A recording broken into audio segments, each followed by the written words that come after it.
time for some travel recommendations and tips naman tayo. Nakarating na ba kayo sa Cotabato? Dahil sa sobrang ganda ng syudad na ito, for sure mag-i-enjoy ka kapag pumunta ka rito. Gusto niyo bang malaman kung anong meron dito at bakit perfect destination ito ngayong end of the year vacation? Let's all watch this.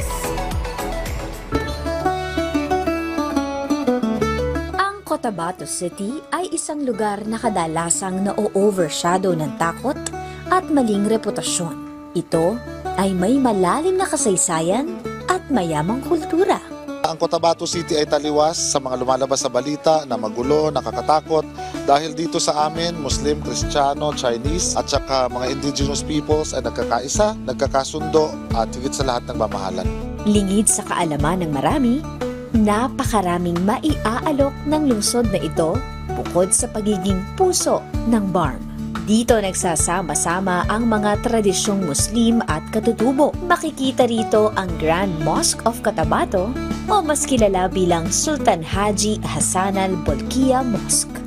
Ito ang pangalawang pinakamalaking moske sa Pilipinas at isang simbolo ng pananampalataya. At sa tapat lang mismo ng BARM Regional Complex, matatagpuan naman ang Barter Trade Market, isang makulay na pamilihan kung saan matatagpuan ang mga local textiles, tradisyonal at modernong kasuotan, at mga souvenir.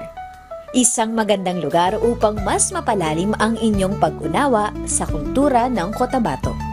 Pero kung short visit lang ang inyong plano, may mga magagandang lugar pa rin na pwede niyong bisitahin. Tulad ng People's Palace, ang City Hall ng Cotabato na puno ng mga pailaw at dekorasyon ng Pasko na tiyak nabubusog sa inyong mata. Itong pailaw is an inspiration from my late wife na nung nag-assume kami, sabi niya mukhang madilim yung Cotabato City. Kaya from the very day that we assumed office, nag-endeavor talaga kami na mapailaw, mapaliwanag ang Cotabato City. Inumpisahan namin sa People's Palace . Kung gusto niyo namang matikman ang mga lokal na pagkain at produkto dito, huwag palampasin ang Sharif Kabunsuan Trade Fair sa harap ng munisipyo na initiative ng LGU para buhayin ang turismo sa Cotabato. Noon, barren ito, bakante, walang gamit. So ang ginawa natin, pinatayuan natin ng sports plaza itong left side. Itong dito banda, pinagawa natin ng car park. Na at the same time, nagsisilbing venue for trade fairs. Pero ngayon may ongoing kaming malaking construction ng gymnasium sa likod at saka isang covered facility para ito talagang parking na lang to, and then all the other activities will be held in the two covered facilities ng city government.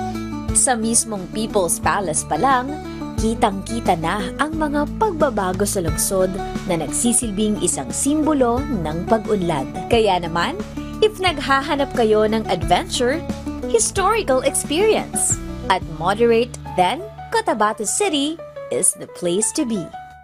Hindi lang para sa celebration ng Sharif Kabunsuan Festival at holiday season, iniimbitahan natin ang ating mga tagapanood na pumasyal sa Cotabato City at nang maranasan nila yung pinag-uusapan lang na nagbago ng lungsod at maramdaman nila yung warmth ng mga Cotabateños.